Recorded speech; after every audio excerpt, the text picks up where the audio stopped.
사랑합니다. 1학년 어린이 여러분, 즐거운 국어 시간이 시작되었습니다. 여러분, 오늘은 국어 활동이 준비되면 되죠? 네, 국어 활동 모두 준비되었나요? 그럼 지난 시간에 배운 내용 잠깐 되돌아보고 오늘 공부 시작합시다. 지난 시간에 우리는 국어 문장 부호의 쓰임을 알고 문장을 바르게 쓰기에 대해서 공부했죠. 우리가 배운 문장 부호 어떤 게 있었죠? 네, 여러 가지 문장 부호를 1학기 때도 배웠고 2학기 때 지난 시간에도 배웠습니다. 그럼 우리가 알고 있는 문장 부호 한 번 더 확인해 볼까요?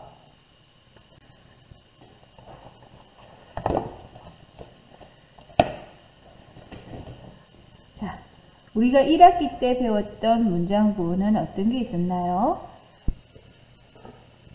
그럼 1학기 때 배운 문장 부호부터 복습해 볼까요?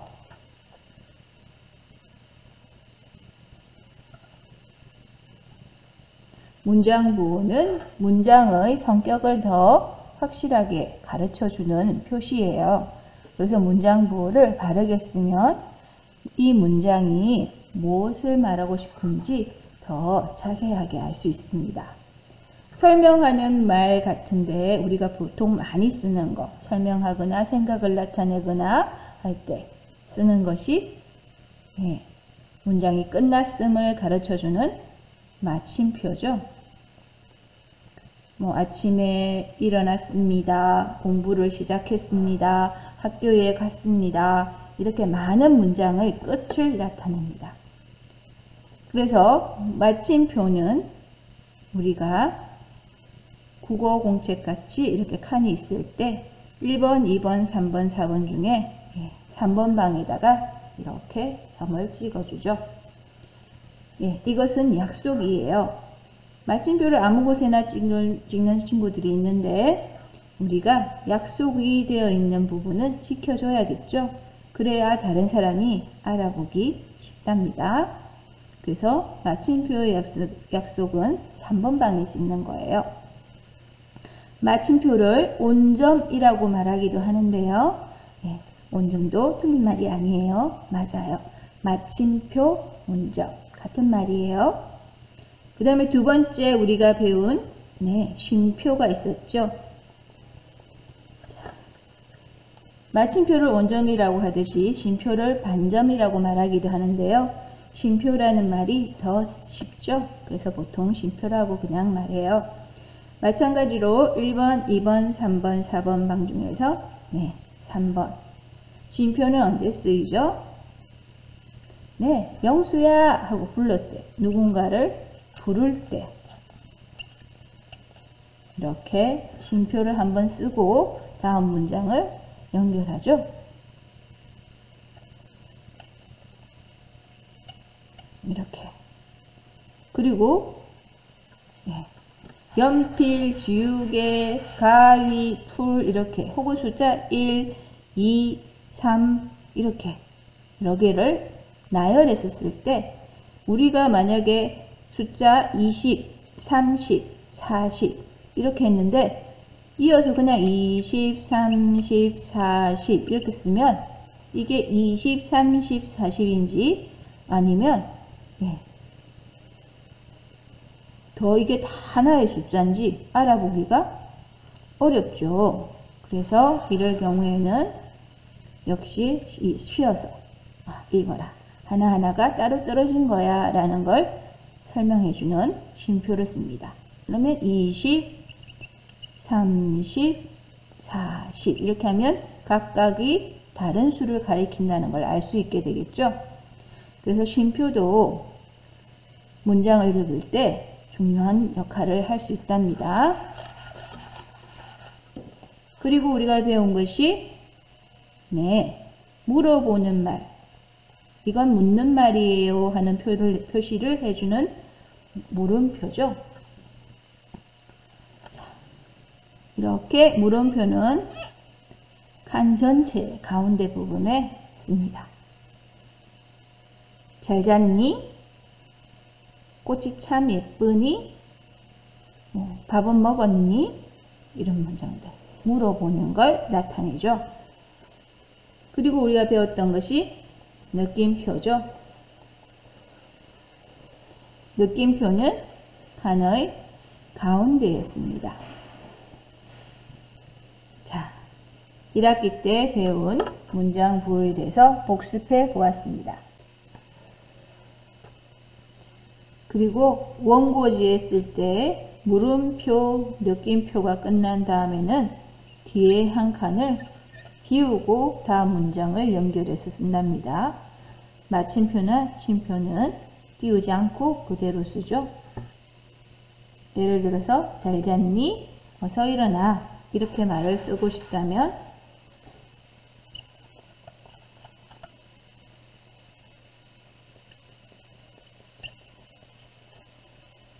이렇게 물음표를 쓴 다음에 한 칸을 더 띄우고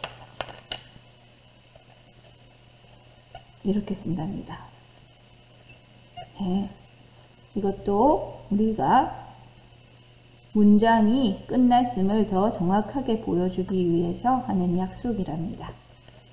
자, 이렇게 1학기 때 배웠던 마침표, 쉼표, 물음표, 느낌표에 대해서 복습해 보았습니다.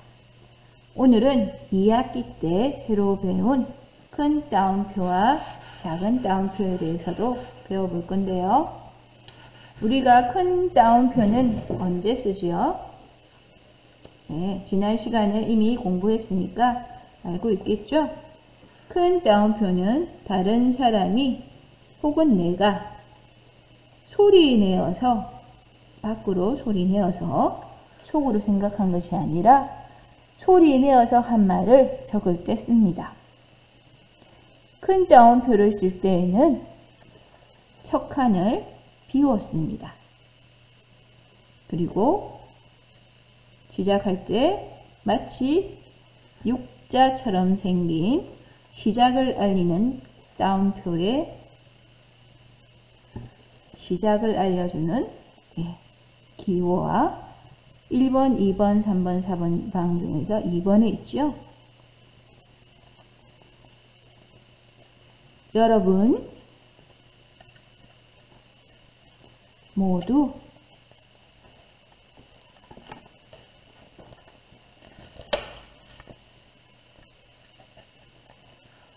여기를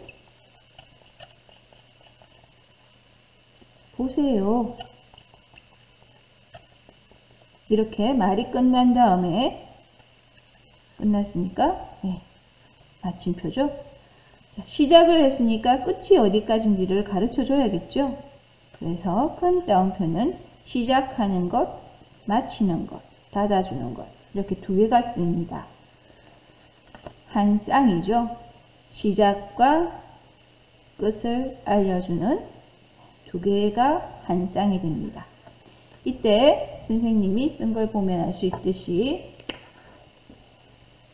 공책에 쓸 때는 첫 칸을 모두 비워줍니다. 우리가 따옴표가 쓰지 않을 때는 연결해서 기를 여기다 썼었죠. 그런데 따옴표가 쓰이니까 모든 따오는 말은 전부 한 칸을 띄우게 되는 거예요. 그리고 시작할 때는 2번 방에 있었죠. 끝을 낼 때는 시작할 때 2번, 끝낼 때 여기는 2번. 그런데 이 따옴표는 마침표와 썼을 때는 마침표와 한 칸에 쓰였죠. 그런데 느낌표나 물음표와 쓰이면 다음 칸으로 가게 됩니다. 바로 옆에다 해볼까요? 이렇게 한 칸을 차지하는 물음표죠. 그래서 그 다음 칸으로. 그리고 방의 위치도 달라지죠. 원래 마침표와 쓸 때는 2번 방에 쓰였는데 느낌표나 물음표와 쓰면 1번 방으로 옮겨갔죠. 바로 끝나자마자 쓴다고 생각하면 될 거예요. 이렇게 두 개가 쌍이 돼서 맞춰지는 거죠. 큰 따옴표를 배웠으면 이제 두 번째 작은 따옴표에 대해서 알아봐야겠죠? 작은 따옴표는 어떻게 쓰였나요? 네, 작은 따옴표는 큰 따옴표보다 작다라는 뜻이 포함되어 있죠. 그 말은 소리가 나지 않는다는 거예요. 인물이 마음속으로 한 말이기 때문이죠. 예를 들면 나는 거울을 보면서 나는 왜 이렇게 예쁠까? 이렇게 혼자 속으로, 머릿속으로, 마음속으로 생각하면 입 밖으로 소리는 나지 않죠? 네, 그런 경우. 그러면 쓸 때는 큰 따옴표와 닮았지만 이번에는 하나만 씁니다. 그리고 마찬가지로 끝났다는 표시와 한 쌍이 되죠. 한번 써볼까요? 어떤 마술을 보여줄까? 기대하는 말이지만 소리를 낼 수도 있고 소리를 내지 않을 수도 있겠죠. 그러면 소리를 내지 않고 어떤 마술을 보여줄까? 하고 생각을 했다면 그건 작은 따옴표를 써야 된다는 거죠. 마찬가지로 척하는 띄었습니다. 그리고 어떤 마술을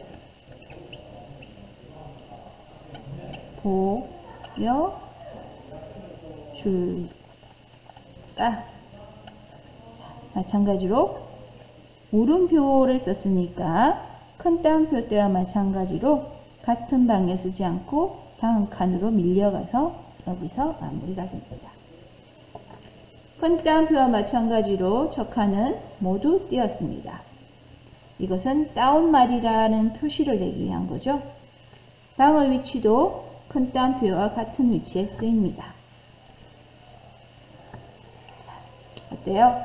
큰 따옴표와 작은 따옴표. 한번 지난 시간에 배운 내용을 되돌아보았어요. 여러분 아직 조금 어렵게 느껴지니까 일기 쓰기 등을 통해서 오늘은 일기를 쓸 때 어머니나 아버지 혹은 가족의 말 외에도 밖에서 들었던 말을 큰 따옴표를 이용해서 한번 써보기를 도전해 보세요. 물론 내 생각을 작은 따옴표를 이용해서 이렇게 써보는 연습도 해보면 좋겠죠? 이제 오늘 국어 활동을 보면서 실제 연습을 해봅시다. 오늘 국어 활동은 24쪽, 25쪽, 26쪽을 할 거예요. 모두 준비되었나요? 네, 국어 활동도 선생님과 영상을 보면서 확인하기 전에 스스로 한번 해보면 훨씬 공부가 많이 될 거예요. 지금 선생님과 함께 복습을 해보았으니까 한번 혼자서 먼저 풀어보고 선생님과 함께 영상을 보면서 확인해 봅시다. 자, 영상 잠깐 멈출까요? 다 한 다음에 다시 영상을 틀어주세요. 자, 스스로 한번 해보았나요? 그럼 한번 선생님과 함께 확인해 봅시다. 오늘은 문장 부호의 쓰임을 알고 문장을 바르게 쓸 수 있는지 확인해 보는 시간이에요. 1번 문장 부호의 이름과 그에 알맞은 설명을 찾아 동그라미 표를 해 봅시다. 선생님이 어떤 문제든지 문제부터 꼼꼼하게 읽으라고 했죠. 자, 이번 문제에서 해야 할 일은 두 개예요. 먼저 문장 부호의 이름을 맞춰야 되고요. 두 번째, 그 문장 부호의 설명을 찾아야 돼요. 표시는 어떻게 하라고 했죠? 동그라미 표를 하래요. 자, 첫 번째 문장 부호. 육자와 구자를 닮은 거, 시작하는 거, 끝내는 거. 이렇게 두 개의 쌍이 되어 있네요. 한 개가 있으니까 이건 무슨 따옴표죠? 작은 따옴표죠. 작은 따옴표입니다. 작은 따옴표의 생김새 한 번 더 익혀주세요. 자, 그렇다면 작은 따옴표에 대한 설명은 무엇이 맞을까요? 첫 번째, 소리내어 말한 것을 적을 때 써요. 선생님이 작은 따옴표는 소리가 나지 네, 않는다고 했죠. 소리가 내어 말한, 소리 내어 말한 것은, 소리 나는 것은 뭐였죠? 네, 큰 따옴표였어요. 그러니까 첫 번째는 아니네요. 두 번째, 궁금한 것을 물어볼 때 써요. 물어볼 때 뭐라고 했죠? 네, 물음표가 쓰인다고 했죠? 네, 이것도 아니에요. 자, 첫 번째는 큰 따옴표에 대한 설명이었죠? 그럼 세 번째, 그것도 아니에요. 마음속으로 말한 것을 적을 때 써요. 자, 마음속으로 말했으니까 소리가 날까요? 네, 나지 않죠. 네, 이게 작은 따옴표에 대한 설명이에요. 잘 찾았나요? 여러분 잘 찾았으면 네, 동그라미 해줄까요? 두 번째, 이번에는 네, 육자처럼 생긴 것과 구자처럼 생긴 것이 각각 두 개씩 있네요. 자, 그럼 이건 뭐였죠? 네, 큰 따옴표예요. 위치도 한 번 더 점검. 이름 큰 따옴표예요. 잘 찾았나요? 큰 따옴표는 어떤 역할을 했죠? 네, 소리 내어 말한 것을 적을 때 쓴다고 했죠. 네, 이게 맞아요. 자, 이번에도 잘 찾았나요? 네, 좋습니다. 세 번째. 네, 물음표가 나왔죠? 이제 우리가 문장부호 구별해서 이름까지 또 쓰임새까지 다 알 수 있을 것 같아요. 물음표. 네. 물음표는 언제 쓰인다고 했죠? 네, 궁금한 것을 물어보는 말을 끝낼 때 쓴다고 했죠? 궁금한 것을 물어볼 때 써요. 이렇게 세 번째까지 모두 잘 찾았나요? 네, 좋아요. 혹시 틀린 게 있었다면 한 번 더 옆에다 써보면서 이름도 같이 외워주세요. 약속이니까 이름을 정확하게 알고 있어야겠죠? 네, 26쪽입니다.